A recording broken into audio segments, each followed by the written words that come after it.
afterwards. But first of all, just welcome to Upton Park, the worst kept secret, I think, in British sport over the last day or two, but confirmation. David Haye against Dereck Chisora on July the 14th, licensed to thrill.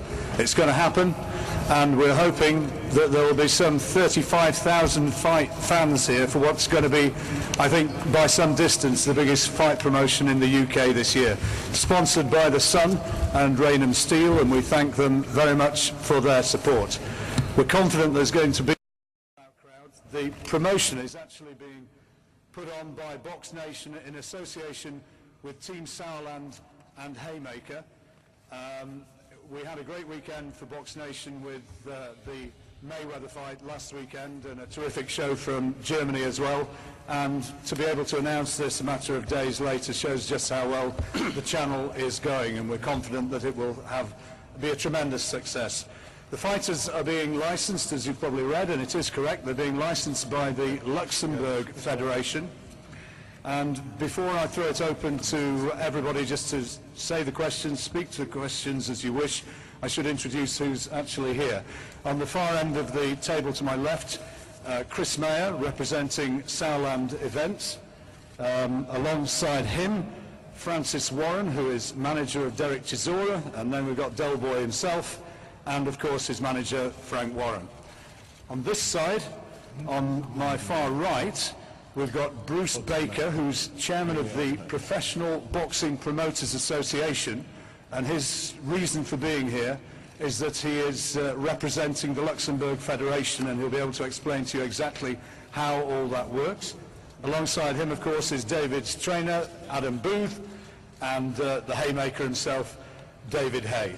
Now, afterwards, as I say, we're going to be having opportunities for one-on-one interviews for the television and radio media, and of course everything that the newspaper boys need to get. But for the time being now, we're going to throw the microphone open to the floor. So please, you've heard, and I'm sure there's a lot of opinions out there about what you might think about this. Ask the questions of the guys. There was the big showdown in Munich, which was, I think, the phony war. Now we're going to have a fight for real. So the microphones will be being passed around now, so please can you hold up your hands if you want to ask a question, indicate your affiliation, and take it from there.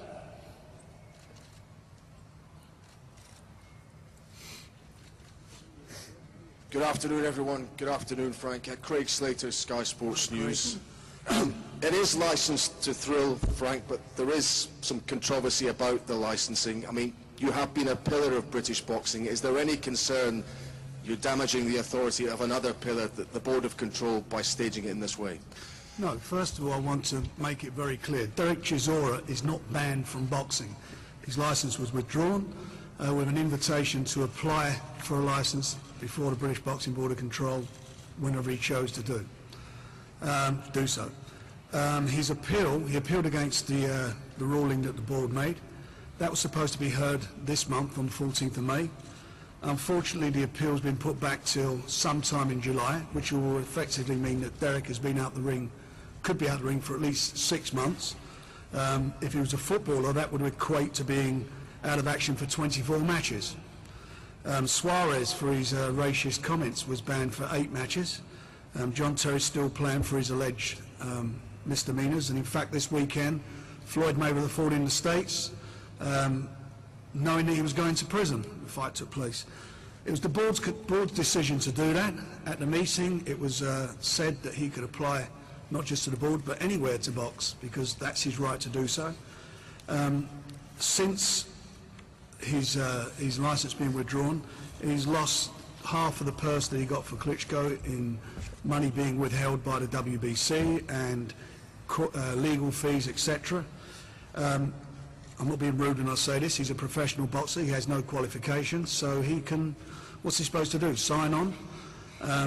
The appeal. He may win the appeal. And if he wins the appeal, then it's not a problem. But we haven't got the date for it. The fact of the matter is that Luxembourg, upon what the board said, he's not banned. We approached Luxembourg and a couple of other European bodies who all agreed to license him. Luxembourg are members of the EBU, the WBC, BA, WBO and IBF. They are have the same standing as the border control. The only difference is I think they are backed by the government in Luxembourg rather than here. Obviously the thing that's being said is that this is in the UK, the fight outside the board's jurisdiction. That was the board, obviously, when they made their ruling, must have been aware of that. The board, from their part, have promoted and been involved in shows outside the UK, I think in Dubai, Egypt and Portugal in the past. If you go to Germany, where Sauerland Promotions, probably the biggest boxers in mainland Germany, promote, all their shows are promoted under the Austrian governing body. The border control frequently license British boxers to appear on those shows, and frequently members of the British Boxing Border Control's stewards from the British Boxing Border Control go and officiate there. I think only this weekend the chairman from the Border Control was officiating. You know, nothing is illegal here. I don't think it causes a problem. It was the Boxing Border Control's decision. They thought about it very carefully before they made the decision. And at the end of the day, and as you say, I've been very supportive of the Boxing Border Control when they were in desperate trouble with Michael Watson. I was the one who settled that action. I was the one who underwrote nearly £300,000 worth of cost for them to get them out of administration in settling the matter. I paid for all the MRIs for 2 years when they brought that in, 2 years for all boxers. I was the only person to do that, despite some of the bleating that's gone this weekend from, and I must say this, from promoters that are affiliated to Sky, because let's get it right, there are other politics involved here. The fact of the matter is, the fight is on. It's the biggest fight involving two British boxers this century, no doubt about that, and I'm not exaggerating. It's a fight that even hadn't, what had happened, some of the unsavoury scenes and some of the terrible things that happened in Germany had not taken place, I would love to have promoted. But the fact of the matter is, it's going to take place. And I don't want to overlook the fact that also the WBA's title, Povetkin, Chisora Povetkin is defending his title against Hasim Rahman for the WBA title. Again, from my point of view, if Dereck is to win this fight, that's a fight that we'd like him to be fighting the winner, and I don't feel that he should be stopped from earning his living. You know, how long is somebody supposed to pay for something, and why was the appeal? The appeal would have dealt with this very quickly. So, you know, we've done something that's quite within the rules of boxing. It's not the end, as I'm hearing, of British boxing. You know, you're all out here today. There'll be, I believe this will be a sellout. I believe it'll be a huge event. And it will take place. There's far, far worse things happening in sport and boxing than what is going on here. And there was a lot of misinformation that took place, and was messages sent out immediately, knee-jerk reactions from what happened in Germany, where blame was apportioned to Dereck and so forth. And I just feel that you know, no police charges have been made against Dereck, and at this stage also against David Haye. You know, Dereck has been with the police on 2 occasions. He's been back to Germany on 3 occasions, attended shows. That's where we are. So the fight's going on, 14th of July, here at West Ham. This place is going to be absolutely jumping, and it's going to be a great fight. Okay. If I could ask David then, you were retired, David. I saw you recently out in Malaysia. It seemed you'd only come back for a Klitschko fight. Why then are you back for this fight? I'm sure that's on everyone's mind. I always said I'd only come out of retirement for Vladimir or Vitaly Klitschko.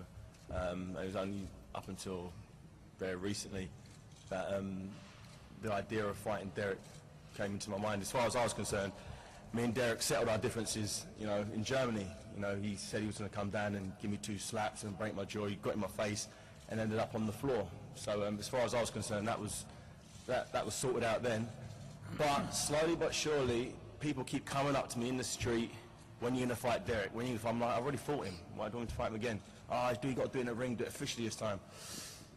I was like, okay, I'm not interested, I want to fight Vladimir or Vitaly, that's the only fight I want. But people just kept coming up to me, people who weren't boxing fans, regular people on the street saying, all right, Dereck, he's an idiot, you've got to knock him out, you have to do it. So I thought, okay then, why not? And then obviously Frank Warren made contact and put it to us that we could have a big showdown in England in a football stadium. I thought, okay then. In my mind I was always anticipating fighting Vitaly Klitschko in the summer. So in my mind, I was gearing up to a fight in the summer anyway. That doesn't look like it's happening for a while. So in my mind, why not? You know, it's a fight against someone who doesn't do anything, in my opinion, that I haven't seen before. He's not 7'2", he's not a southpaw. You know, he's not coming off an amazing winning streak. It seems like it's a no-brainer, and I don't think there's too many people that, if they were in my position, wouldn't go through with this fight.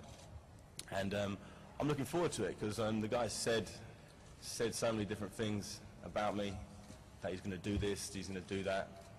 And obviously he didn't learn his lesson in Germany, so I've got to do it officially in front of everybody, without cameras around, no tripods, no bottles. We can do it the old-fashioned way, in a ring, you know, and I can expose him officially, and it can be on my record for doing that as well, not on my police record. No. Tim Haye, BBC Sport. David, I'd like to ask you what you think of Dereck, and Dereck, I'd like to ask you what you think of David.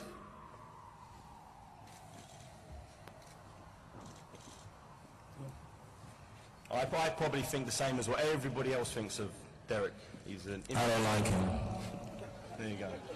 Yeah, exactly. Simple words. I don't like him. He took the words out of my mouth. That's exactly what everybody thinks. Before David, you need to get style. Kane Rose will play that when Ja Rule had a hit record on Kiss FM. So cut the Kane Rose out. And you know what? Talk is cheap now anyway. You know, that was a lucky shot. You know, I gave that one to you. Right now you're winning 1-0. You know, but come in a couple of weeks' time, I'm gonna whoop your ass. And you know that already. Yeah, you talk a lot, you talk a hell of a lot, you know. The best thing that's ever come out of your mouth is my fist. You know, the problem with me, David, is... The bottle. You know the problem with me, David, is I talk. I know how to fight. I don't blame you on anything. We're the winners. You know what? Hold on. Where's the winning streak? It don't matter, David. You know what? It does in boxing. It don't matter. I'm happy you signed the contract. Now we just have to train and let's fight each other. That's it. You know, talk is cheap now. Yeah, exactly. Exactly. I don't like you already. John Dillon, Daily Express.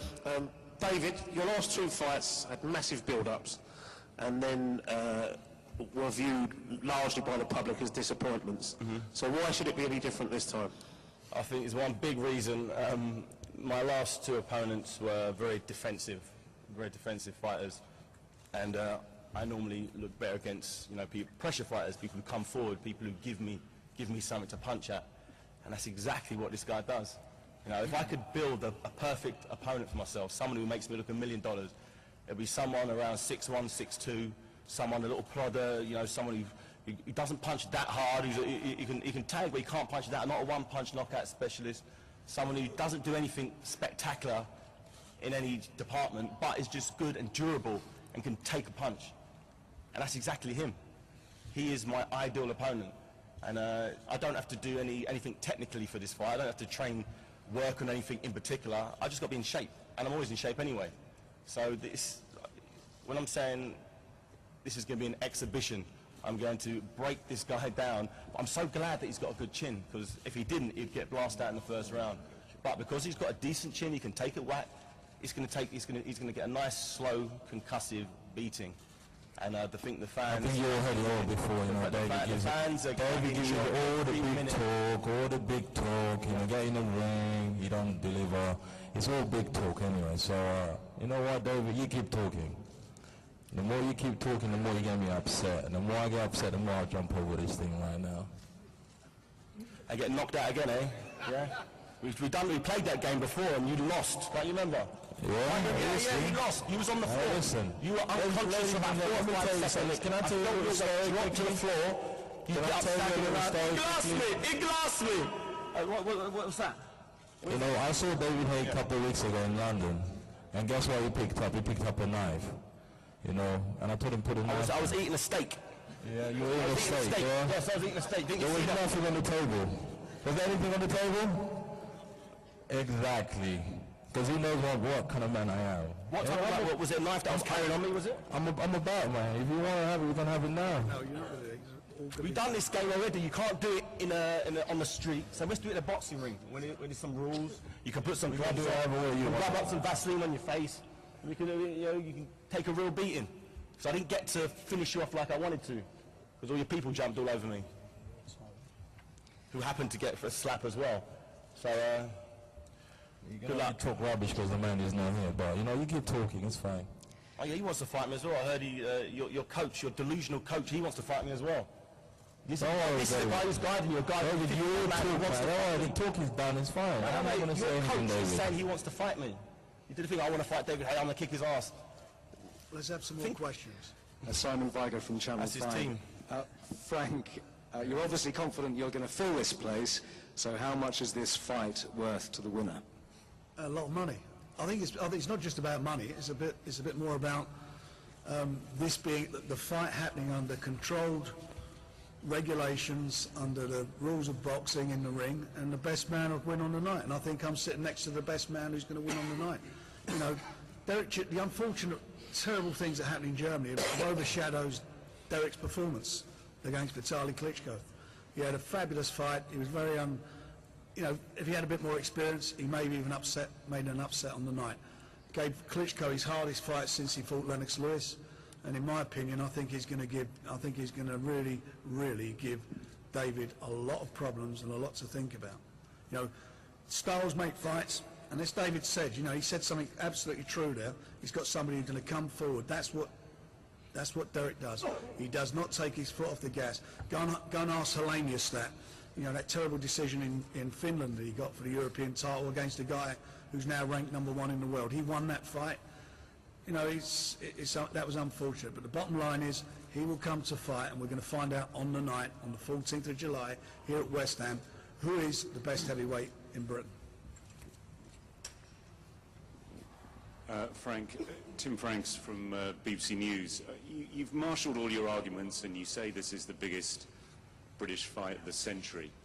But given that you also say that they were disgraceful scenes in Munich, given that, as far as I'm aware, this is the first time that a foreign licensed bout has happened in this country, does not a part of you think that actually this owes a bit more to theatre and a bit less to sport? Well, it's certainly not theatre, it's a fight. And as regarding, you know, I think anybody who knows boxing, if you look at the various websites and media sites, all they're talking about is this fight.